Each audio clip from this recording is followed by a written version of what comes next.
নমস্কার প্রিয় ভাই ও বোনেরা এবং আমার অত্যন্ত প্রিয় ছাত্রছাত্রীরা, তোমাদের সকলকে অসংখ্য ধন্যবাদ জানাই আমাদের বেদান্ত একাডেমির ক্লাসে অংশগ্রহণ করার জন্য।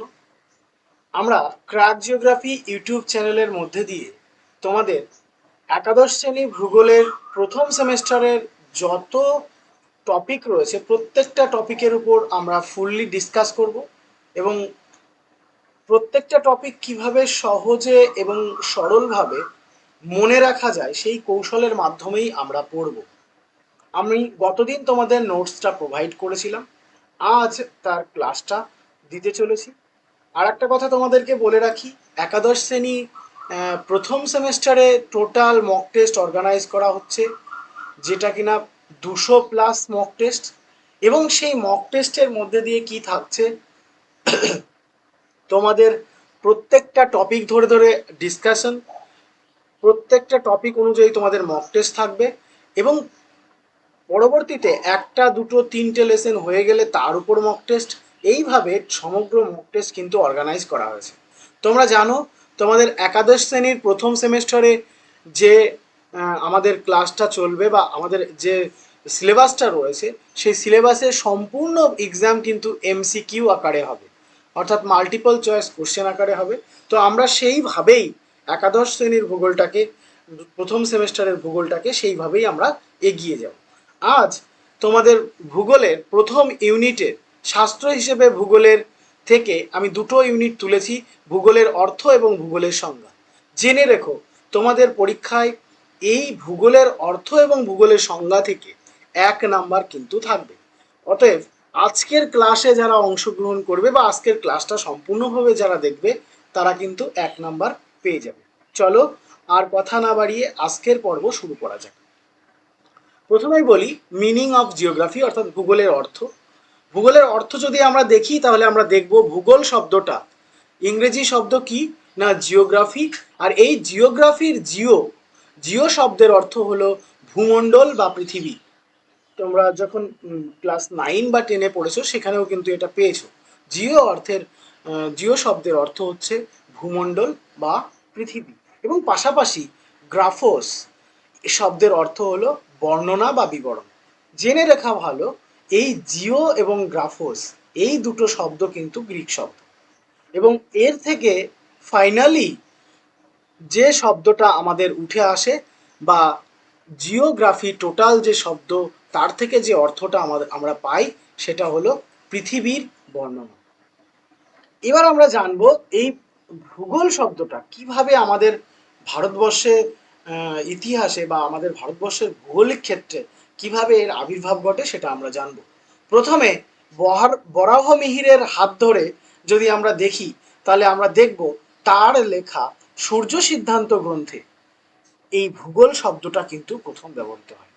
তাহলে ভারতীয় ভৌগোলিক বলতে পারো, দার্শনিক বলতে পারো, ভারতীয় যে বরাহমিহির রয়েছে তিনি তার সূর্য সিদ্ধান্ত গ্রন্থে সর্বপ্রথম ভূগোল শব্দটা কিন্তু ব্যবহার করেন। এরপর আমরা যদি দেখি পদ্মপুরাণ, সেখানে কি বলা ছিল, খগোল বলে একটা শব্দ ছিল যার অর্থ মহাকাশ সম্পর্কিত বিদ্যা। তাহলে পদ্মপুরাণে আমাদের কি ছিল, খগোল বলে একটা শব্দ ছিল যার অর্থ কি না, যার অর্থ কিন্তু আমাদের কি মহাকাশ সম্পর্কিত বিদ্যা। এরপর যদি আমরা দেখি রাজশেখর বসু, তিনি তার চলন্তিকা অভিধানে ভূগোলের যে অর্থ তিনি বলেছেন সেখানে তিনি বলেছেন পৃথিবী ও বিভিন্ন দেশের বিবরণকেই আমরা কি বলে থাকি না ভূগোল বলে থাকি। তাহলে আমরা আরো একবার হাইলাইট করে নিই ভূগোল শব্দটা কোথা থেকে আসলো। জিওগ্রাফি, ইংরেজি প্রতিশব্দ জিওগ্রাফি, যে জিওগ্রাফি শব্দটা এসছে দুটি গ্রিক শব্দের সমন্বয়ে, একটা হচ্ছে জিও আর একটা হচ্ছে গ্রাফোস। জিও শব্দের অর্থ ভূমণ্ডল বা পৃথিবী আর গ্রাফোস শব্দের অর্থ বর্ণনা বা বিবরণ। অর্থাৎ জিওগ্রাফি শব্দটা এসছে পৃথিবীর মানে অর্থাৎ জিওগ্রাফি শব্দের অর্থ আমাদের কি দাঁড়াচ্ছে না পৃথিবীর বর্ণনা। আর ভারতের যদি আমরা দেখি যে ভূগোল শব্দটা কোথা থেকে আসলো, অ্যাকচুয়ালি ভূগোল যে শব্দটা সেটা তো বাংলা শব্দ। তো এই বাংলা শব্দটা কোথা থেকে আসলো যদি আমরা দেখি তাহলে দেখব বরাহমিহির তার সূর্য সিদ্ধান্ত গ্রন্থে তিনি ভূগোল শব্দটা প্রথম ব্যবহার করেন। এটা কিন্তু ভেরি ভেরি ইম্পর্টেন্ট, এটা পরীক্ষায় আসতে পারে। দেন আমি যখনই কোনো তথ্যের নিচে ট্রিপল স্টার বা স্টার দেব, মনে রাখবে সেটা কিন্তু পরীক্ষায় আসতে পারে। চলো, দেন পদ্মপুরাণে আমরা শব্দ পেয়েছি খগোল, যার অর্থ মহাকাশ সম্পর্কিত বিদ্যা। তারপরে আমরা পেয়েছি রাজশেখর বসু, যা চলন্তিকা অভিযানে তিনি কি বলছেন না, পৃথিবী ও বিভিন্ন দেশের বিবরণী হলো আমাদের ভূগোল। ঠিক আছে, চলো এবার আমরা একটু জেনে নেব আমাদের বিভিন্ন সময় বিভিন্ন যে জিওগ্রাফাররা রয়েছে বা দার্শনিকরা রয়েছে বা সাহিত্যিকরা রয়েছে, তারা ভূগোলকে কিভাবে সংজ্ঞায়িত করেছে।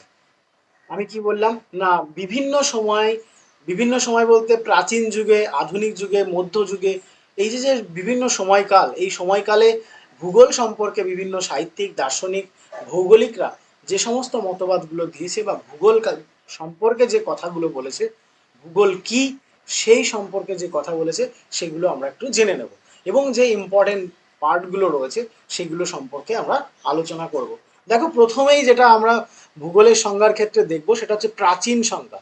প্রাচীন সংজ্ঞা বলতে কোন সময়কালটাকে বোঝাচ্ছে না, খ্রিস্টপূর্ব, অর্থাৎ খ্রিস্টের জন্মের পূর্বে বা খ্রিস্টের জন্মের সময়কাল, সমসাময়িক যে সময়কাল, সেই সময়কালে ভূগোল বা আমাদের যে জিওগ্রাফি রয়েছে সেটা সম্পর্কে কি কি বলেছে আমরা একটু জেনে নেব। প্রথমেই জানবো হেকাটিয়াস।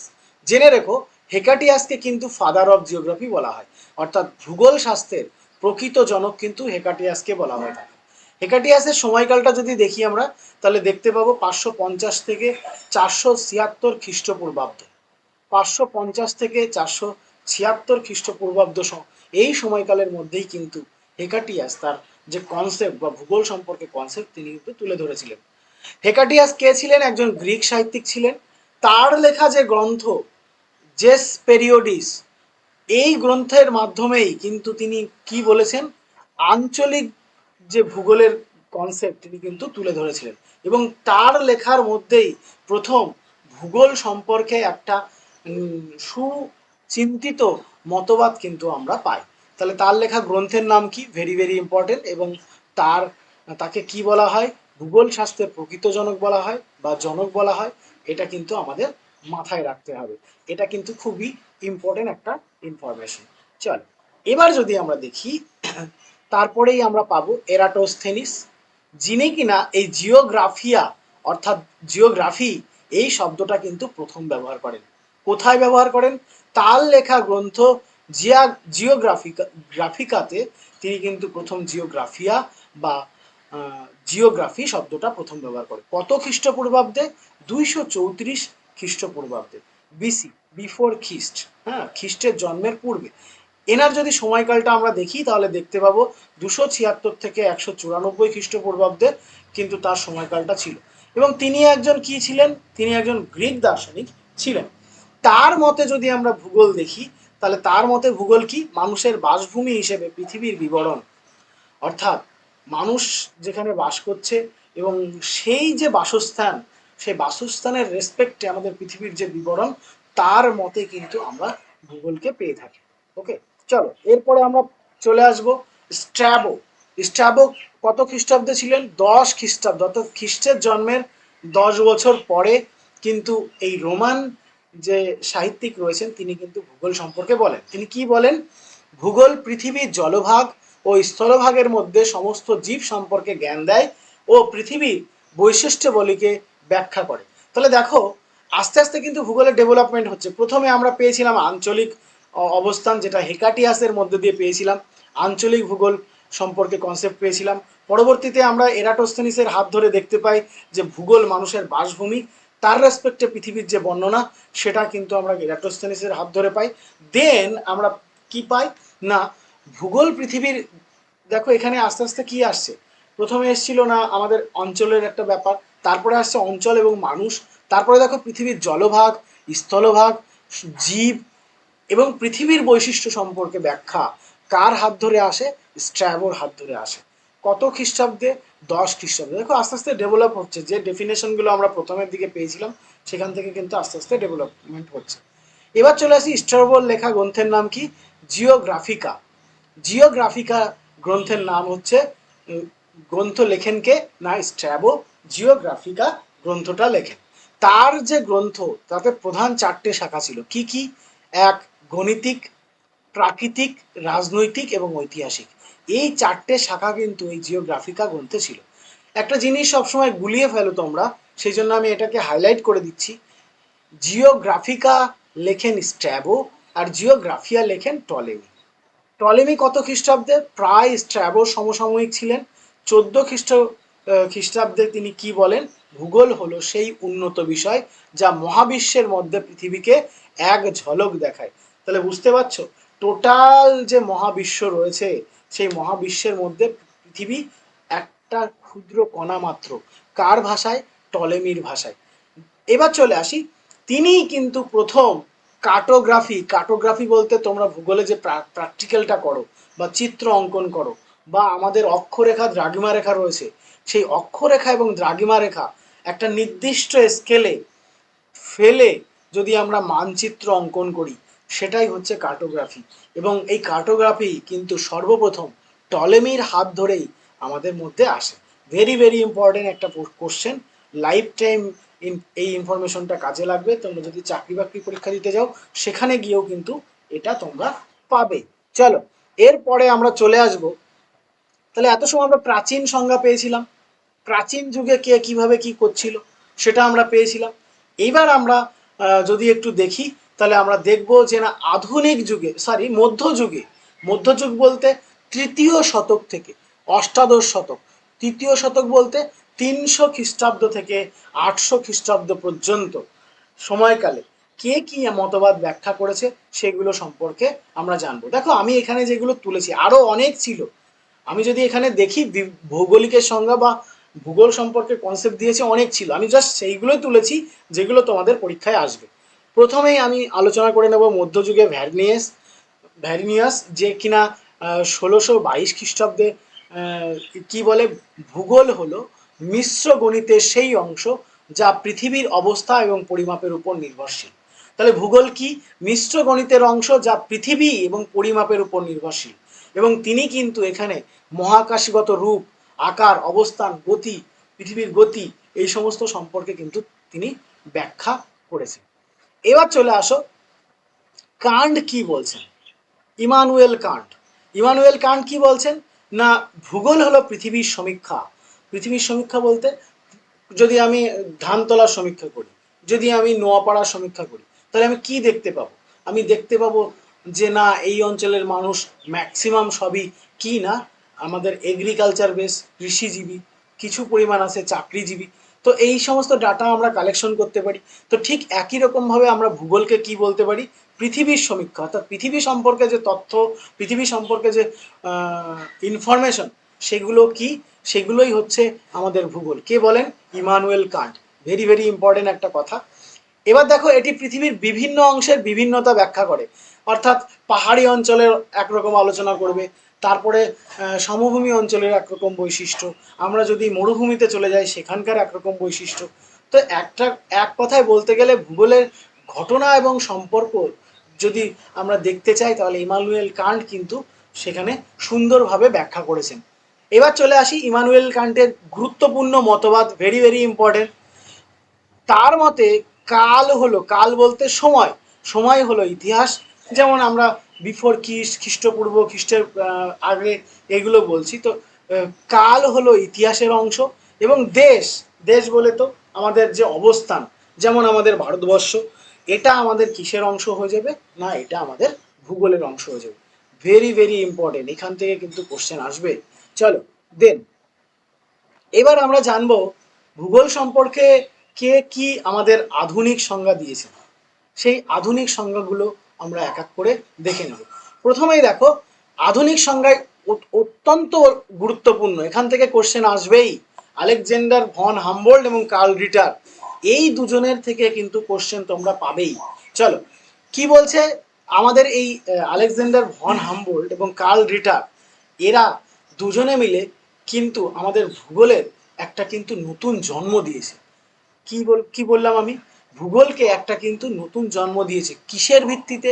বিজ্ঞান ভিত্তিক একটা জন্ম কিন্তু দিয়েছে। অর্থাৎ ভূগোলের একটা নতুন কনসেপ্ট কিন্তু তারা তুলে ধরেছে। কে আলেকজান্ডার ভন হামবোল্ট এবং কে কার্ল রিটার। প্রথমেই আমরা দেখব যে ভূগোলকে তারা কি হিসাবে প্রতিষ্ঠা করেছে।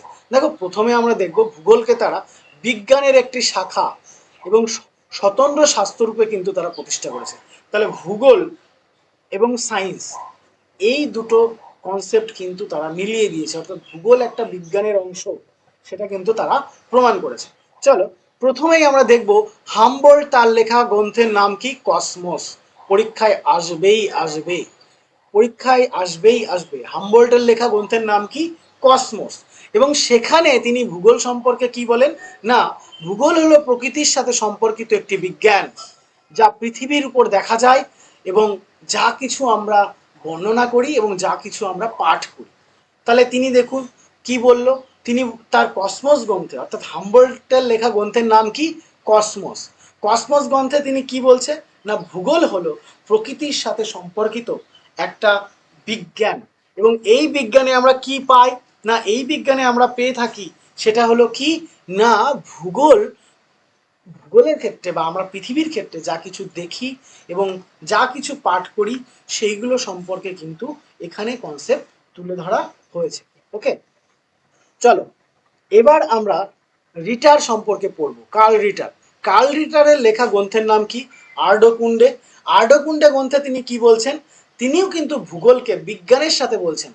তিনি সেই একই কথা বলছেন হামবোল্টের কথা, হামবোল্টের কথাকে সমর্থন করেই তিনি কথাগুলো বলছেন। তিনি কি বলছেন যদি আমরা দেখি তাহলে আমরা দেখতে পাবো যে আমাদের পৃথিবীর যাবতীয় রূপ, দৃশ্যমান ঘটনাগুলি সম্বন্ধে একত্রে মানুষ যে অনুসন্ধান করছে এবং এই সমস্ত কিছু স্রষ্টা যে মানুষ, এর মধ্যে যে ঐক্য রয়েছে সেই ঐক্যটাকে তুলে ধরেছেন কে না, আমাদের কার্ল রিটার। কোন গ্রন্থে? এডকুন্ডে গ্রন্থে কিন্তু সেটা তুলে ধরেছেন। এরপর চলে আসি, আমরা দেখব ভিদাল দে লা ব্লাস 1877 খ্রিস্টাব্দে তিনি কি বলেছেন ভূগোল সম্পর্কে। তিনি বলেন ভূগোল হলো স্থানের বিজ্ঞান, মানুষের বিজ্ঞান নয়। দেখো এর আগে আমরা যখন কান্টের থিওরি পড়েছিলাম সেখানে আমরা কি পেয়েছিলাম? ভূগোল হলো দেশ, তাই না? দেশ হলো ভূগোলের বিষয়বস্তু। তাহলে দেশ মানেই তো অবস্থান। আবার দেখো এখানে ব্লাসও সেই একই রকম কথা বলছে, ভূগোল হলো স্থানের বিজ্ঞান। স্থান মানে সেই অঞ্চল বা এলাকা। হ্যাঁ, এটা কিসের বিজ্ঞান নয়? মানুষের বিজ্ঞান নয়। Very very important information. আমি স্টার দিয়েছি অত বুঝতেই পারছো। চলো দেন হেটনার। হেটনার কি বলছেন? ভূগোল হলো পৃষ্ঠের সীমায়িত এলাকায় বিজ্ঞান। ঠিক আছে, তারপর চলে আসো, আমরা চলে আসবো হার্টসনের কাছে। হার্টসন কি বলছে? হার্টসনের লেখা গ্রন্থের নাম কি? Nature of geography. Very very important. হার্টসনের লেখা গ্রন্থের নাম কি? Nature of geography. এবং দেখো এই নেচার অফ জিওগ্রাফি গ্রন্থে মার্কিন ভূগোলবিদ রিচার্ড হার্টসন কি বলছে, কি বলছে?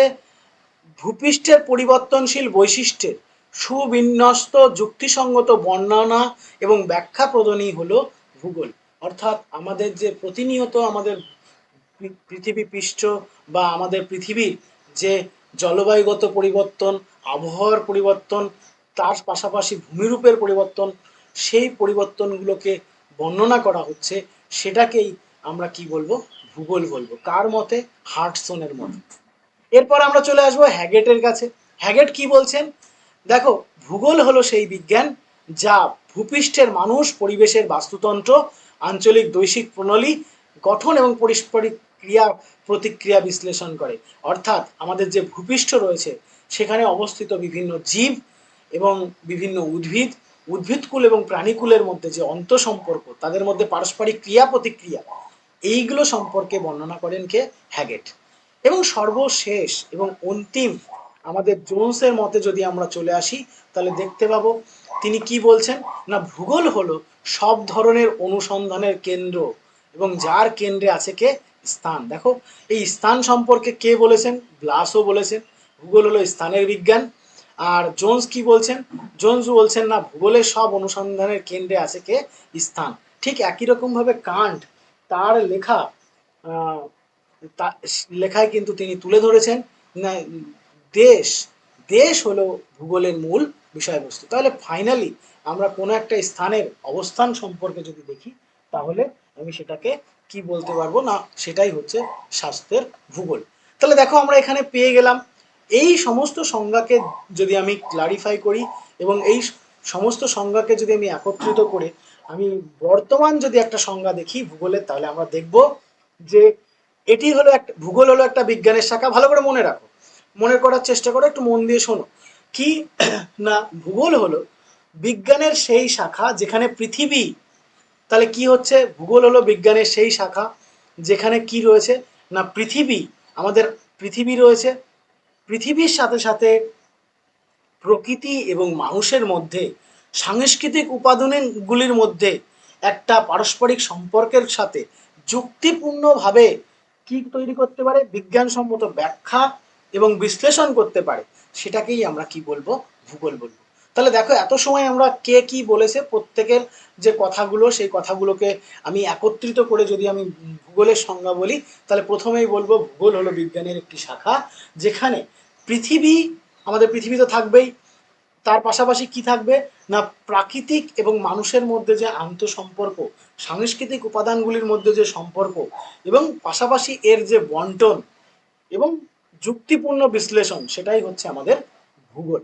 ঠিক আছে, আমি তোমাদের এই যে অধ্যায়টা রয়েছে বা আজ যে ভূগোলের অর্থ এবং ভূগোলের সংজ্ঞা অধ্যায়টা করলাম, এর শর্টকাট নোট, এই নোটটা তো পাবেই, এটা হচ্ছে আমাদের পিপিটি, এবং এর পাশাপাশি এর শর্টকাট নোট কিভাবে সহজে মনে রাখা যায় সেটা একটা মাত্র পেজের মধ্যে খুব সুন্দরভাবে তুলে ধরা হয়েছে। ওটা দেখলেই তোমাদের সহজে মুখস্থ করতে পারবে, সহজে মনে রাখতে পারবে। তো যারা এই নোটস পেতে চাও তারা অবশ্যই এই যে হোয়াটসঅ্যাপ লিঙ্ক, এই হোয়াটসঅ্যাপ লিঙ্ক কে ক্লিক করলেই তোমরা জয়েন করে নিতে পারবে, অথবা এই নাম্বারে তোমাদের নাম এবং ক্লাস লিখে পাঠাও, আমি তোমাদেরকে লিঙ্ক সেন্ড করব, সেখান থেকে তোমরা গ্রুপে জয়েন করে যাও। বলে রাখি, তোমাদের ভূগোলের একাদশ শ্রেণী ভূগোলের প্রথম সেমেস্টারের সমস্ত ক্লাস আমাদের চ্যানেলে দেয়া হবে এবং সমস্ত নোটস আমাদের চ্যানেলে দেয়া হবে, এবং শর্টকাটে কিভাবে মনে রাখতে পারো সেই কৌশল সহ কিন্তু তোমাদের সামনে এই ক্লাস কিন্তু আমরা তুলে ধরবো। পাশাপাশি আর একটা জিনিস, যে মক টেস্ট তোমরা যাতে 35-এ 35 মানে ফুল স্কোর করতে পারো, সেটা কিন্তু আমাদের অ্যাপসের মাধ্যমে এক্সাম অনুষ্ঠিত করা হবে, এবং যেটা সম্পূর্ণ বিনামূল্যে, এর জন্য তোমাদের কোনো পারিশ্রমিক দিতে হবে না। তো ক্লাসটা কেমন লাগলো অবশ্যই আমাদের কমেন্ট সেকশনে জানাবে। তোমাদের কাছে আমার একান্ত রিকোয়েস্ট যে তোমরা অবশ্যই ক্লাসের ফিডব্যাক আমাদের কমেন্ট সেকশনে জানাবে। ওকে, দেখা হবে পরবর্তী ক্লাসে। Thank you so much.